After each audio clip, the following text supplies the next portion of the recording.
Oftentimes I hear people say, man, if God would just send me a miracle. Respectfully, you are the miracle. God doesn't need to shower down any more miracles. God doesn't need to send down any more blessings. God doesn't need to miraculously wipe out your student loans, miraculously put $1 million in your account. No, you need to miraculously yourself steward your finances better. Life insurance is one of the best ways to protect what matters most and help you create generational wealth to pass on to your families. You see, but here's the thing. According to LIMRA, 31% of Black people believe that life insurance is only for final expenses. But in reality, life insurance can do so much more than just take care of your final expenses and medical bills. If you have children, it can help pay for their college. If you are a homeowner, it can help pay for the mortgage. The problem is, life insurance used to be very confusing, expensive, and time-consuming, but not anymore. You see, my friends over at Ethos have it nailed down. You can get a free quote in seconds, apply in minutes, and even get same-day coverage like myself. You can do it all on your own time, completely online. Most people, like myself, it took me maybe 10 minutes to get a quote. But they also have a full-time staff of helpful experts available for any questions you may have. And check this out. They are non-commissioned, so they don't care what you buy. They just want to help you protect yourself and your family. Head over to anthonyoneil.com/ethos for a free quote today. That's anthonyoneil.com/ethos. Let's get to today's show. What's happening? No captain. We with AO, about to get a plate bowl. Pull up to the table. Let's go. If you're watching this show and you're a part of my tribe, you are probably on a journey doing two things. Either to pay off your debt, and if you paid off your debt, you're on a journey of building wealth. You see, I believe a lot of us, all of us want to have options. We want to be financially independent, and we want to be wealthy enough to where we can leave a legacy for our children's children. And there's a good chance that the majority of all of us are literally going down this path together. But what if I could tell you, what if I told you that there is a way that you could actually attract wealth? Yes, there is a way that you could bring wealth to your table, wealth to your family. It's about having the right behaviors in place, plus the right mindset, and not just simply saving and investing. While yes, saving and investing is very, very important, but also before the practical, the mental is the key to really building wealth. I'm talking about the fundamentals and beliefs and behaviors that will put you on a fast track towards getting out of debt and building wealth so you can leave a legacy, you can leave an inheritance to your children's children. So in today's show, we're going to go through 4 things you need to attract wealth. 4 things that I've been able to put into place for myself, and it's helping me build a great dynasty for my future family. But before we get into those 4 things, I got 2 quick things. Number 1, if you're new to the channel, please hit that subscribe button. Rock with your boy, because every week we dropping 2 videos, 2 podcasts is going to help you hit your goals spiritually, mentally, and financially. Then number 2, I really want to spend some time and talk about life insurance. I know when you hear this word life insurance, you probably get a little scared, like, whoa, whoa, whoa, whoa, whoa. But listen, let me be real with you, especially for my young people listening right now. Life insurance is one of the best ways to protect what matters most and help you create generational wealth. If you're a single mother and you're listening to this right now and you don't have life insurance, you need to listen to me very closely. If you are a couple and you don't have life insurance, or you only have an insurance policy through your job, no, you need to get a life insurance plan put into place. According to LIMRA, 31% of African Americans believe that life insurance is only for final expenses. But in reality, you guys, life insurance can do so much more than just take care of your final expenses and medical bills. If you have children, it can help pay for their college unfortunately, when you leave. If you have a mortgage, you can pay off the mortgage. If you have a family, you can put them in a position to where they can take that money and just excel and exceed far and beyond. I've partnered with a company called Ethos, who is the #1 term life insurance policy place people out there. And what I love about them up front, I'm gonna be real with you, is two main things. Number one, they have a heart for the people. They're not based off of commissions. They want to help you get the right plan for your family. They want to sit down and say, you know what? You need this many years. You need this much in your policy. Here's the best plan, and let's get the best budget for you. Whether you buy or not, it doesn't impact them because they're not commission based. They want to best serve you. Then number two, man, it took me not even 10 minutes to get my policy into place. And also, check this out. I didn't have to go into the doctor to get my blood work. So you can apply today, go to get a quote today, and be covered today. I teach on this show that the caliber of your future will be determined by the choices you make today. Do you have loved ones that are depending on you? Listen, I hate to say this, but it's not a matter of if we're going to transition. It's a matter of when we're going to transition. And I say this out of love. But as a Christian man, we don't know the hour of when we're going to transition. Let's be prepared. The best way you can tell, or one of the best ways you can tell your family you love them, the best way you can tell your kids you love them after you've left this earth, is by leaving them with a little bit of money. So where they can mourn without being stressed with bills, without being stressed with how to pay for this. They can mourn in your passing. And they can celebrate your rising on to a better place. Your wife and your kids can use that income to generate more wealth for their kids, for their family. I want you to go to anthonyoneal.com/ethos. That's anthonyoneal.com/ethos. I'm going to make sure that their information is in the show description. You can get a free quote today. You can get an affordable plan today and be covered today. Join me over at Ethos.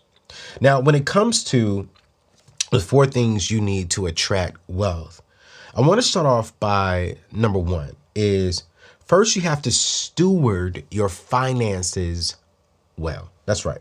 You got to steward your finances well. You see, a lot of people think they will be wealthy if they only had more money. But you don't need more money. You need to manage the money you have better. Oftentimes I hear people say, man, if God would just send me a miracle. Respectfully, you are the miracle. God doesn't need to shower down any more miracles. God doesn't need to send down any more blessings. God doesn't need to miraculously wipe out your student loans, miraculously put $1 million in your account. No, you need to miraculously yourself steward your finances better. Stop praying for the miracle and start being your walking miracle. You see, once you learn to maximize your current income consistently, you can handle more money. But we can't say, God bless me with $1 million. God bless me with $5 million. God bless me with this job promotion. God bless me with this business I did, when we can't even steward our finances well now. You don't need more income. No, you need to steward the income you have right now. I remember when I was younger, I used to say, man, I wouldn't be struggling if I had more money. At the time, I was making like $42,000 a year. And I was like, man, my rent was only like $600 and something bucks at the time. And I was like, man, if I just had more money, I would be well, I would be good. And when I really look back at it now, my rent was $600. So my rent wasn't actually bad. My car note at the time was $1,000. And then I ate out every day, all 3 meals, breakfast, lunch, and dinner. And then I went out on so many days. And can I be real with you all? I went to the strip clubs. But I'm sitting here saying, God, please, God, I need more money. God, I need more money. God, I need more money. When God is saying, no, you don't. You need to steward the resources financially I gave you well. You need to steward your time better. Stop going to the strip club. Stop going to the clubs. Stop doing stupid things. Stop trying to impress people and use my gifts and talents that I put on the inside of you better. Okay? It almost reminds me of something that my friend and mentor Dave Ramsey says. He says, you can't out-earn stupidity. You just can't do it. When I first heard Dave say that for the first time personally, I was like, ooh, that is good. You cannot out-earn stupidity. If God gives you $1 million, you're going to be stupid with $1 million. If God gave you $5 million, you don't miraculously get wiser with $5 million. Your stupid just looks, it's probably bad grammar, stupider. It just looks crazier. So listen, good financial stewardship looks like this. Number one, having a vision for your money. Having a vision for your money. What is your vision? What is your vision? Where are you going? What do you want to do? You see, speak what you seek until you see what you spoke. Everyone is quoting that comment now, right? And I first heard it from my Nashville mother, Mignon Francois. And when she said, speak what you seek until you see what you spoke, that's me. I'm speaking into existence what I desire. I desire to be wealthy. I desire to be debt free. I desire to have this home. I desire to be prosperous in this area. I desire to have this lifestyle. I desire to have this. So I'm going to speak it. I'm going to speak it. I'm going to speak it. And you know what? While you're speaking it, watch this. While you have a vision for your money and you're speaking the vision over your money, you're going to live within and below that vision. So when you have a vision for your money, which is going to be congruent to your life, as you're speaking that vision, you're going to live beneath your vision. What do I mean? Well, Anthony, I want to be wealthy. I want to be making $100,000 a month. Okay, cool, great. Are you living off of 80? Are you living off of 70? Or are you living off of 100,000? If we're going to steward our finances well, if we're really going to attract wealth, we got to start by stewarding the finances well, and we steward the finances well, which is going to attract more wealth by having a vision and by living below our means. You cannot attract more wealth if you are living up to that point. I met a millionaire, man. He makes $1 million a year, but he's not a millionaire. Let me say it again. He makes over $100,000 a month. A month. But he's not a millionaire. He has an income of $1 million. He has income of $1 million. But he's not worth $1 million. Because he lives above his means. He lives paycheck to paycheck. I know people who are making $48,000 a year, or what does she make? Yeah, she makes $46,500 a year. Her net worth is $1.1 something million. She's worth more than a guy who actually makes $1 million a year. But why? She had a vision, she stuck to the vision, and she lives below her means. She stayed away from debt. She told friends no, but now she's able to say yes to a lot of things. You know what's so funny is, and I laugh about this, she's a substitute teacher, right? And what she's doing now is so funny is when she retires, when she starts pulling from her retirement accounts, her interest alone is going to pay her about things like $78,000 a year, $78,000 to $100,000 a year, what we added up, right? So because she was making smart moves and living below her means, when she retires, she gets an instant pay raise because she's not going to pull the hard money out. She's going to live off of the interest and pass down that money to her kids. See what I'm saying? So not only is she going to pass down an insurance policy through Ethos, Not only is she going to pass down an insurance policy through ethos to her kids, but she's going to also pass down financials, like money from her personal savings. Why? Because she's been wise. So good financial stewardship looks like having a vision for your money. Number 2, living below your means. And then, listen, sticking to a budget every single month. Now, I had Mo on the show here recently, and she was like, man, I just don't like the word budget. And it's so funny how people don't like certain things that is designed to help us. As you all can tell, I have a sinus infection, and I'm drinking water with some elderberry and some vitamin C. And I put it inside of this water, and you know what? It doesn't taste good. But just because I know it doesn't taste good, I still do it because I know it is good for me. And if I want to be healthy, if I want to stay healthy, I better drink a lot of water. I better keep the elderberry inside of me to help build my immune system. A lot of people shy away from the word budget or shy away from budgeting because you feel as if a budget is designed to limit you. When in all actuality, it is. It's designed to keep you, limit you within inside of your means. It's designed to show you on paper, hey, you only make X amount of money a month. Do not spend above this.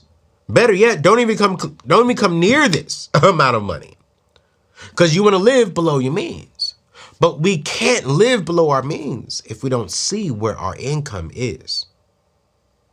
You got to have an operating budget if you're going to be a good financial steward of your money. And the last one, y'all going to hear this on every single show. You got to avoid debt. And you got to start paying off now what you owe. You can't attract wealth if you're drowning in bondage. You can't attract freedom if you're enslaved.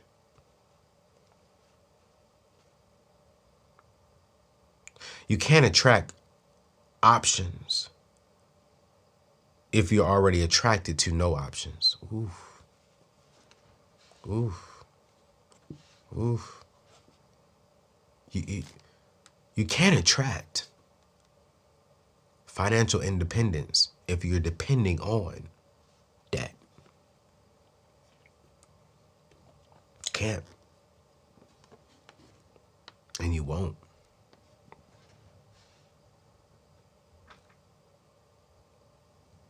I want you to sit there and think about that. I hear you. God, if I can just get another $1,000 a month. God, if you just want to miraculously pay off my student loans. God, if you just want to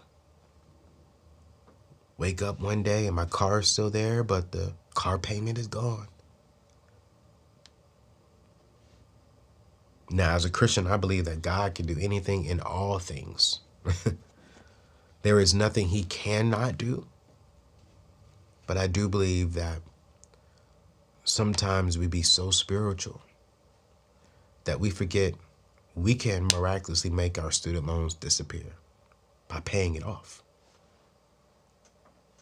We can miraculously make our car notes disappear by paying it off. We can wake up one day with no debt by simply not signing on to any more debt. Now, I'm not knocking the spiritual side of things. I'm not. But the Bible does say faith and works and faith work hand in hand. That faith without works and works without faith is dead.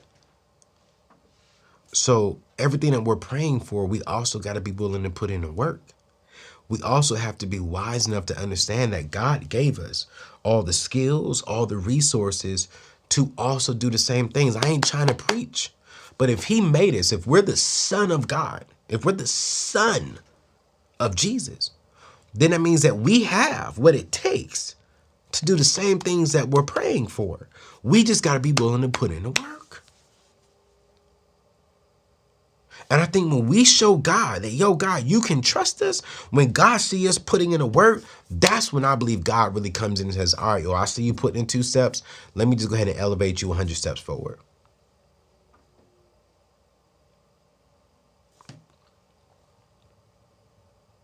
Having a vision, living beneath your means, sticking to a budget every single month and avoiding debt and paying off the current debt you have, doing these things will transform your finances and you'll immediately start to feel more wealthy.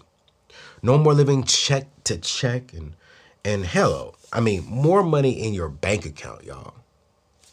Wouldn't you just get excited to wake up and you just like, yo, I wonder how much money I have in my account today. Wouldn't you be excited to wake up and like, yo, I went to bed last night with $1,000 and instead of waking up to, $100, I woke up to $2,000.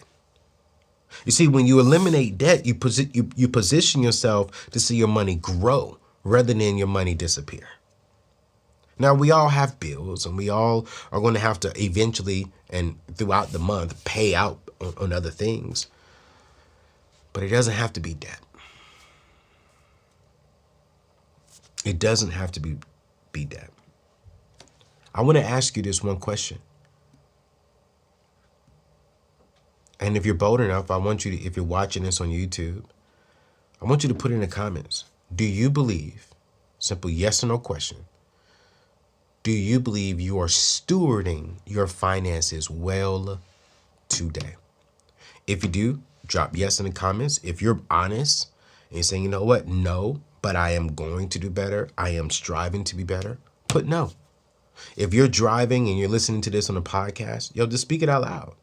Yes, I'm doing great and I will continue to do great. Or no, I'm not doing great and I will get better. I am getting better today. Today.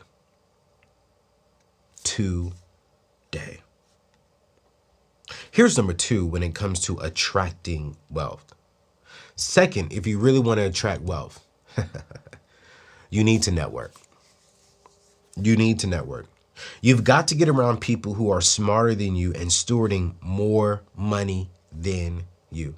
Be in the room with people who are where you want to be. Go to conferences, join a young professionals group, get involved in a local church, in a local community.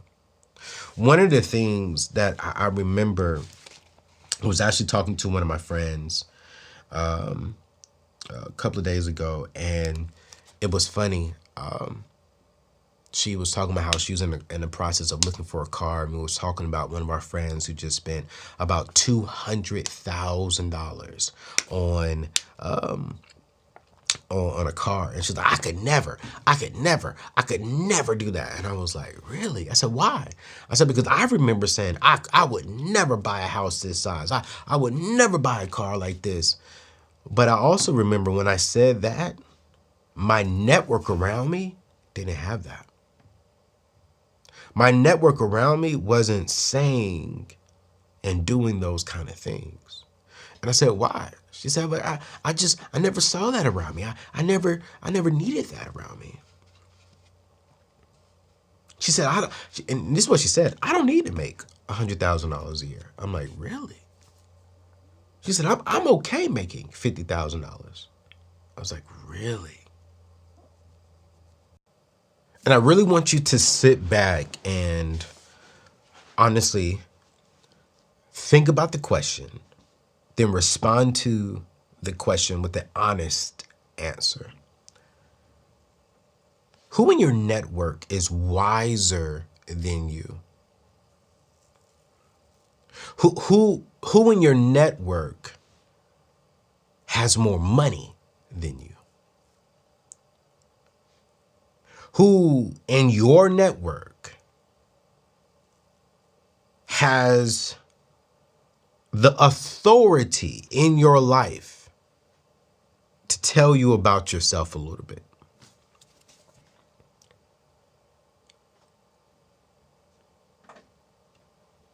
Who in your network, while you're stewarding your $50,000 a year, they could be stewarding $150,000 a year? As you are answering that question and you're seeing your network around you, when I say network, I'm not talking about people who you say hello to and they don't even say hello back to you. No, I'm talking about the people who you talk to on a regular basis, who reaches out to you on a regular basis.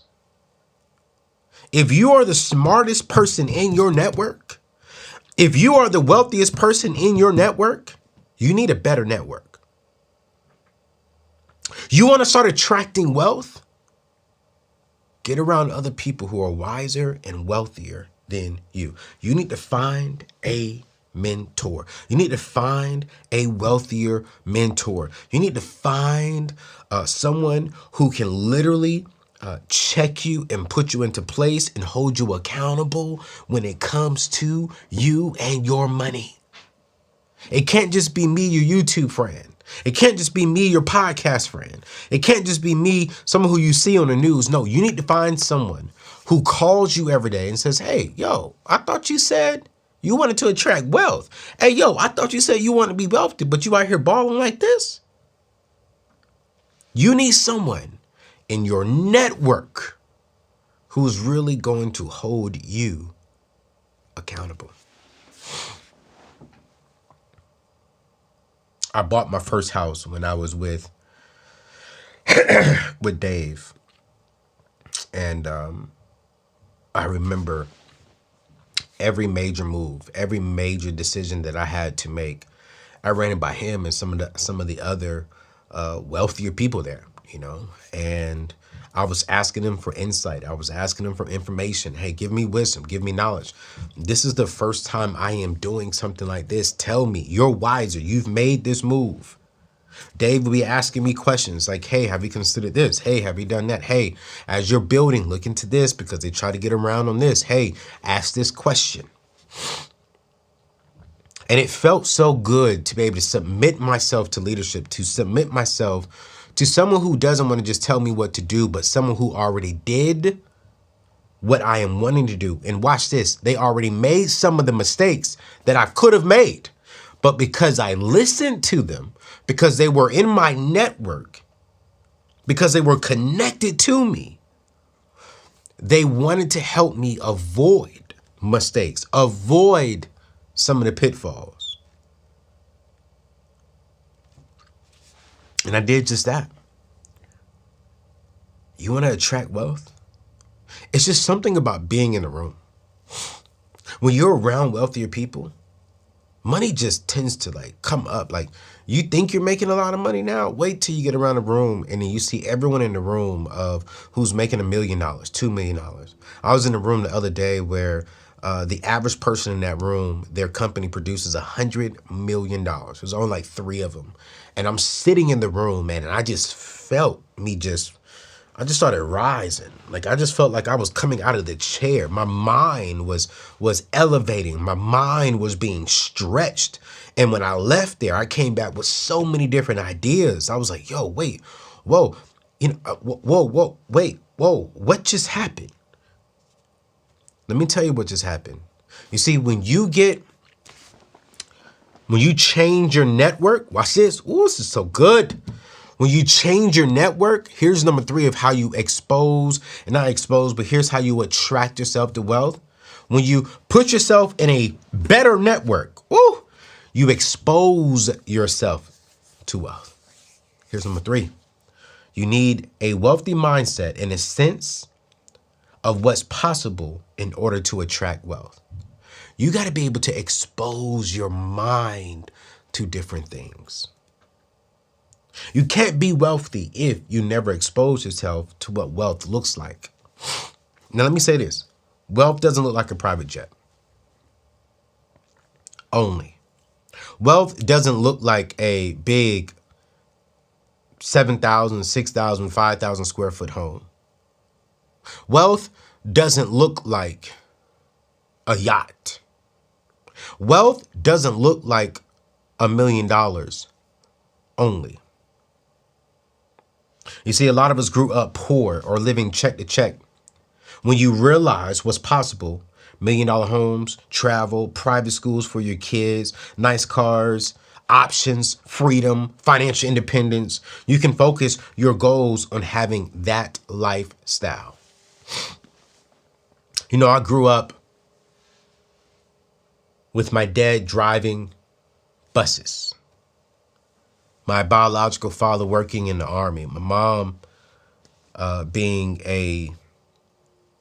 owning a daycare, my biological mom working in the school system, and then we get off from the school system and go work for Target. Actually, back then she worked for Kmart. Then she'll work for Kmart and then get off there sometimes and go work for the Christian bookstore. Then she'll get off of there sometimes, and then throughout the week sometimes she would serve at our church as a part-time assistant for the pastor at the time. And then on the weekends, on Saturday nights, me and my father and my little brother, and sometimes even my little sister, but all of our close friends, we will actually go wrap newspapers on the weekends because we needed the extra money. I remember the very first car we purchased that I could physically remember as a kid was a van. And the van only had 2 seats, the front driver's seat and the passenger seat, and no seats in the back. Me and my siblings sat on a metal piece for a little while until my mom and dad were able to get income to put the seats inside of the van. I remember whenever we didn't have a lot of money, I didn't realize then what was happening, but my dad would make breakfast for dinner because we always had milk, we always had bread, we always had eggs, and we would have French toast and eggs for dinner because we didn't have enough money to actually go out there and eat dinner. Sometimes if we didn't have, my dad was tired of making breakfast when we were tight on funds. You know, back then, they still have them today, but back then, Hamburger Helper was very, very, very, very popular. 99 cents a box, and you could feed your whole family off of Hamburger Helper, which is why to this day, I will not eat Hamburger Helper because we grew up on Hamburger Helper. Specifically, the lasagna Hamburger Helper. I remember my first job that I got as a kid was on my work permit working for Taco Bell, which is why I cannot eat Taco Bell to this day, because I would get the beef supreme chalupa with a little bit of lettuce on it, extra ground beef and cheese. And I would bring home enough for my mom and my sister and my little brother to eat, and even sometimes my dad. I would make all the chalupas and make some soft tacos and bring in some Dorito chips from back in the days, and I'll put it on the bag and I'll put it on my bike and I'll ride it all the way home. And by the time I got home, it'll be a little cold, but you know what? It was free because I worked at Taco Bell. Spring break, we didn't take, family vacations. We didn't go to Disney World during spring break. I got a job. I even remember, man, back in the days, and I'm talking about exposure, right? I'm talking about exposure. I remember on trash can day, on recycle day. Back then, man, back in the 90s, oh man, recycling was big. Because you can get those cans and get, 5 cents per can. And what I would do was on trash can day, I would get up at 5 o'clock in the morning, me and my brother, and I would literally ride around our whole neighborhood picking up people's cans. And I'll put them inside the bag and I'll carry them home. And I'll put them in the garage and then boom. And then when my dad would get home, he'll take me and my brother up into the can, to the recycle bin to where we can get it. And I mean, we would do all that just for 10, 15, 20 bucks. I wasn't exposed to a BMW. I wasn't exposed to a Mercedes. I wasn't exposed to my own bedroom. I wasn't exposed to a 5-bedroom house. I wasn't exposed to Ruth Chris type eating. I wasn't exposed to being luxury. Now, I wasn't exposed to being poor neither. But I do believe that if we're going to attract wealth, we have to step outside of what's normal and expose ourselves to something that's completely different from what we saw. While what we experience, yes, is our reality, but it is not the only truth. When I left home and I started experiencing things in the world and started seeing BMWs and Mercedes and big houses and seeing kids growing up in their own bedrooms and seeing families traveling to Israel to study about God together as a family, I started saying, yo, wait, what, really? And I remember telling myself I would never spend that much money on a car. I would never spend this much money on a pair of shoes. I would never. Why? Because I wasn't exposed to that growing up. But now that I am exposed to different lifestyles, here's what I'm saying. I will be able to afford to do whatever I desire to do.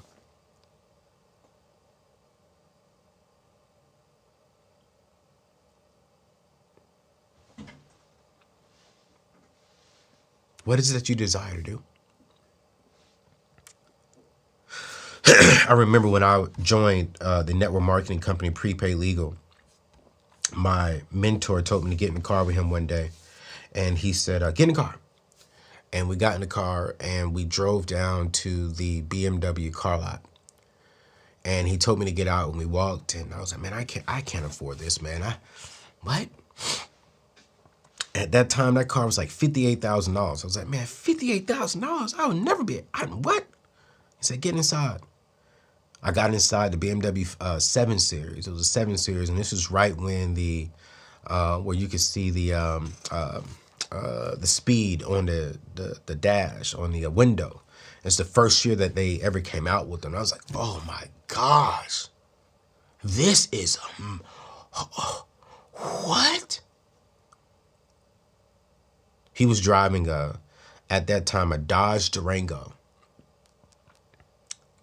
He says, take it for a test drive. I said, man, I can't afford this. I don't even want to drive it because this is not something that I'm going to be able to do one day. He said, hey, let's take it for a test drive. Told the people, hey, man, we just want to take it for a test drive, and gave them my license, and I got inside, and he said, get comfortable. I got comfortable. The seat was real comfortable back then. I was like, oh my gosh, it's nice. Drive it. Y'all know everything about BMW. BMW is like a big boat on water. It just floats and rides so smooth. I drove that thing for maybe 10 minutes. Got back inside of his Dodge Durango. Not even 1 minute. In my head, I said, I'm going to one day own a BMW.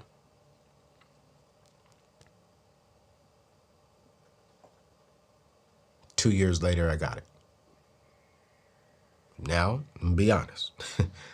I probably didn't do it the right way. I know I didn't do it the right way. But what I'm saying is, what are you exposing yourself to? I suggest you and your partner go walk around the Louis Vuitton store, and walk around nice, wealthy neighborhoods and dream together.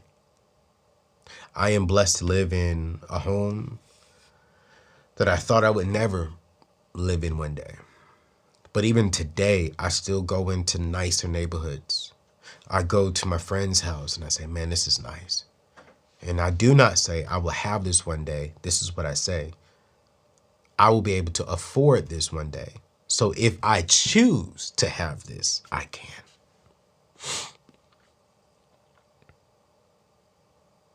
I remember the first time I walked into a neighborhood, a guy was out there cutting his grass, and I said, sir, can I ask you a question? He was like, yeah, what's up, man? And I said, if you can afford this kind of house, why are you cutting your own grass? He said, because it's my house. I said, but can't you afford a lawnman? He said, absolutely. He said, but man, you know, the fact that I could wake up here and my family can live here, I take pride and making sure that it looks good and is kept up well.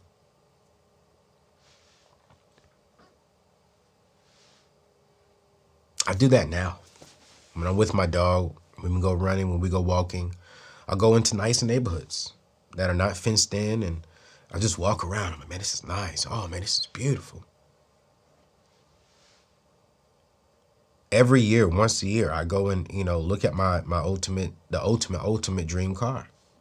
I'm driving one of them now, but the ultimate dream car is that Rolls Royce. You know what I'm saying? And every day I go in there, and that Rolls Royce, that's someone's mortgage. That's a $400,000, $500,000 car. I need to be making multi-millions before I even consider that kind of car. Because you know me, I'm going to pay cash for it. And I got to be able to at least afford it 3 times. But I'm exposing myself.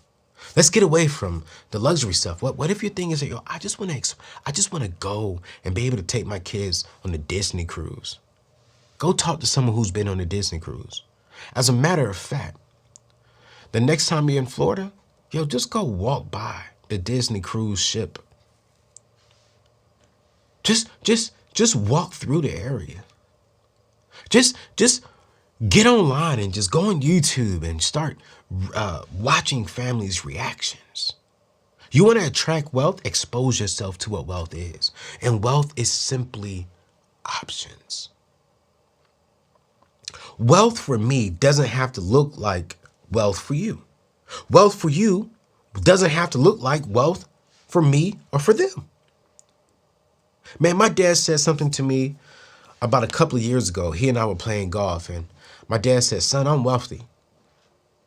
My dad has a certain amount of money in the bank, and he said, you know what? I don't have a whole lot of money like you, son, but I'm wealthy. I was like, Dad, what do you mean by that? He was like, son, I get to do what I want to do. I'm sitting here at 50-something years old playing golf with my son in the middle of the day, and I'm not stressed about how am I going to pay any bills. My wife is out shopping for things at the house, and I'm sitting here having a good time with my son, with my blood, with my baby. That's wealth. Wealth produces options and freedom. Have you exposed yourself to options and freedom? Have you exposed yourself to different opportunities? Are you only exposing yourself to what you see in front of you? That neighborhood that you're in right now is not the only neighborhood you have the opportunity to be in.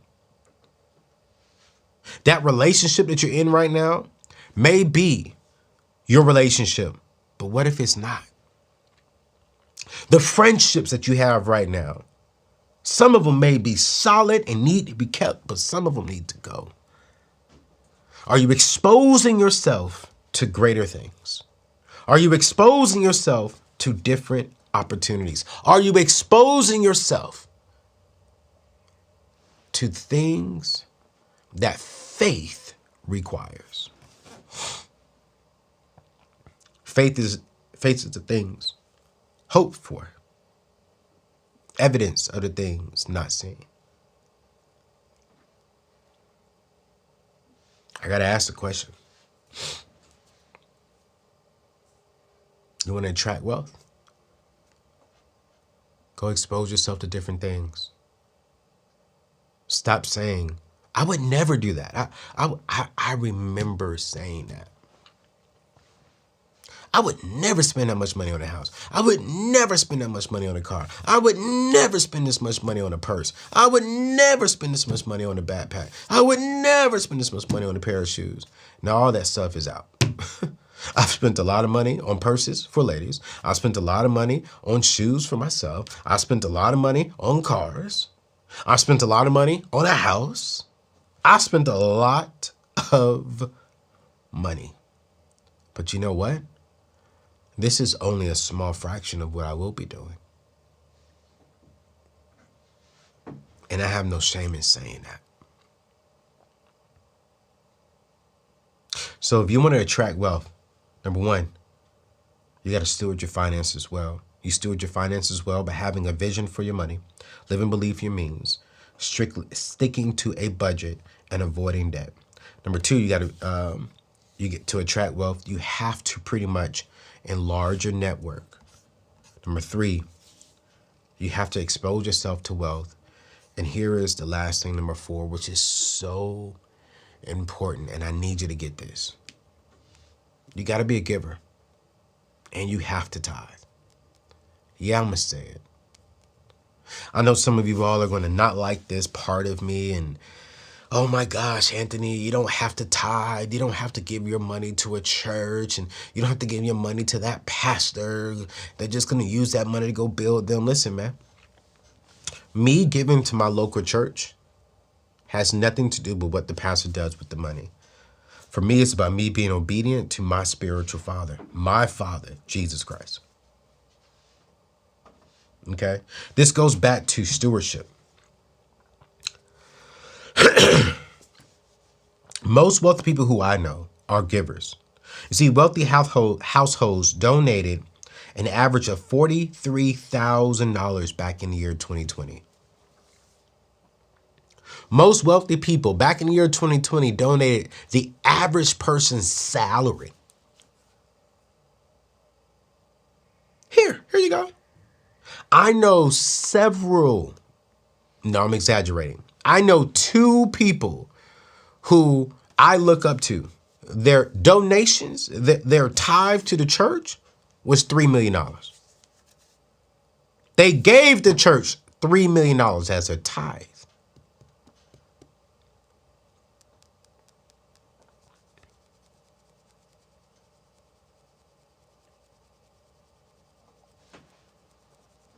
One of the things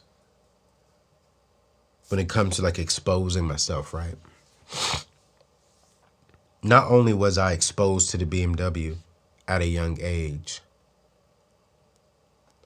but when one of my, I don't really say mentors, but just someone who I look up to and value their thoughts and opinions, when he showed me his tax returns and how he tithed $3 million, he exposed me to something he doesn't even know. I've always have been taught to tithe. I've always been taught to, to just give. But one of my goals for this year, 2022, is to give my church on top of the tithe of my income, on top of my tithe. This is not everything. No. On top of my 10%, I want to give my church $50,000 in one lump sum on top of, the tithe. So we're talking about 6+ figures that I want to be able to give my church this year from my business and from myself. I want to be one of the top givers of my church because I believe that if I give to God, if I give and I show God he can trust me with this, and I say, okay, God, you can trust me, and I'm going to give it right back to you, God will give me more. My pastor, Pastor Stephen Chandler, the pastor of Union Church here in the DMV area, said, man, his father told him, never give God the minimum because God never gave you the minimum. And I'm not challenging you all and saying, hey, if you're giving God the minimum, you're not serving God. No. You're being obedient. If you're giving 10% to God, then you are being obedient. But if you want exceedingly and abundantly, if you want extreme blessings, extreme favor, try giving God more. Try showing God like, hey, God, I hear you. I see you. You trusted me with $1 million. I'm going to give you back $250,000. That's a quarter. That's 25% that you gave back to God. Do you really believe God is going to sit here and say, I can't trust you with $2 million because you gave me back already $250,000? I try God. I'm like, yo, God, listen, you gave me $1 million, but I'm gonna give you back $250,000. So whenever you're ready to give me that $2 million, I'm gonna give you back 350. Because I want God to know that he can trust me. I want God to know that, hey, listen, this is not about me. I'm not going to be selfish. I'm not going to use this to gain glory for myself. No, no, no, no, no. I'm going to use the gifts, the talents, and the resources that you gave me to build the kingdom, to take care of my family, and to serve my tribe, my people, to serve the people who you created me to serve, which is you all.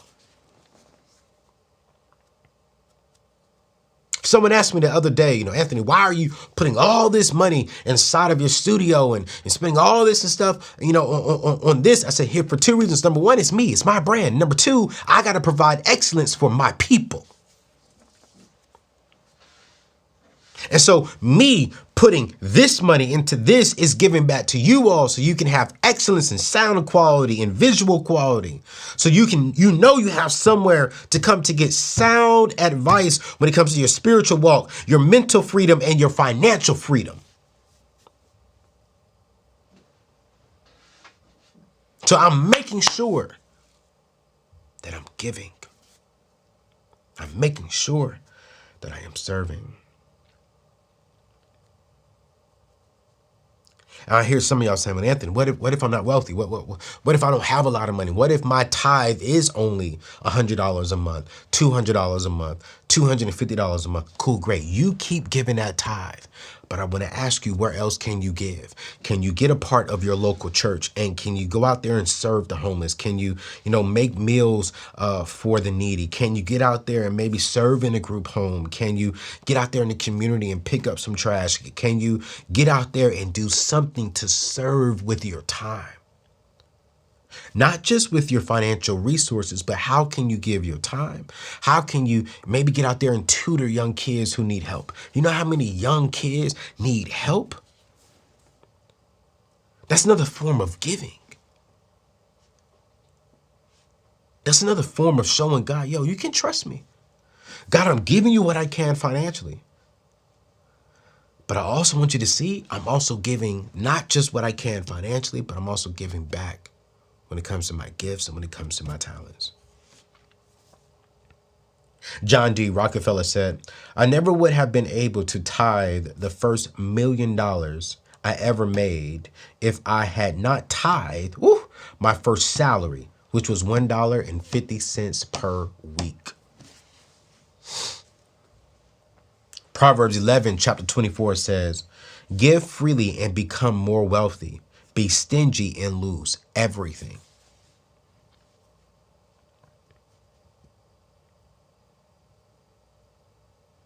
Any of my friends who really know me and who really have my heart will tell you, man, if I have it and if I have it to give, I'm giving it.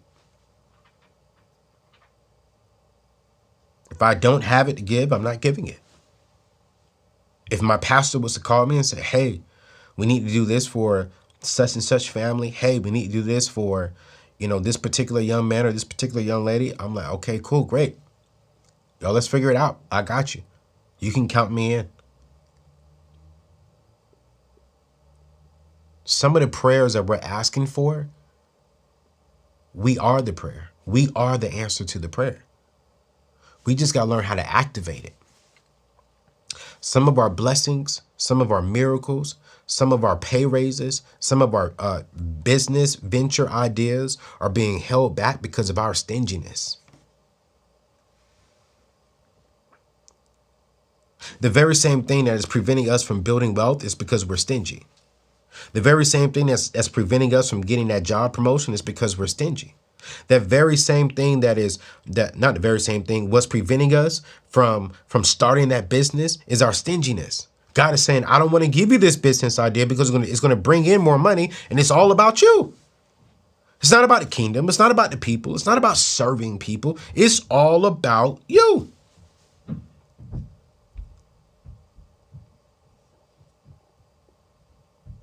You want to attract wealth?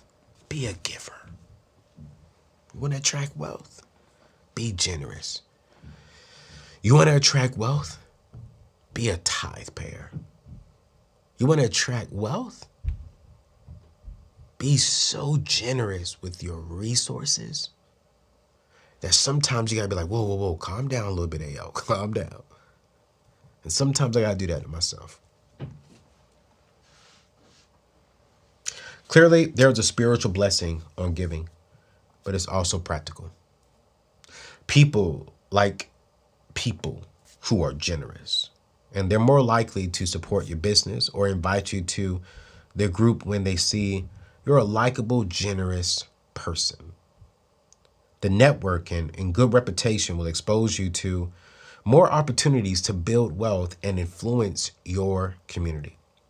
You see, when you make giving a financial priority, you'll be amazed how wealth and true happiness seems to gravitate towards you. But stinginess pushes people away from you. Stinginess pushes joy away from you. Listen, as we're closing out today's show, we are all on a journey to build wealth and leave legacies for our future generations. Remember, wealth will come to you if you, one, steward your finances well. And if you're trying to get on a plan, if you're trying to really steward this thing well, I want to encourage you to check out Financial Peace University. I will drop that information in the show description below. That will teach you how to steward, how to get your finances on track.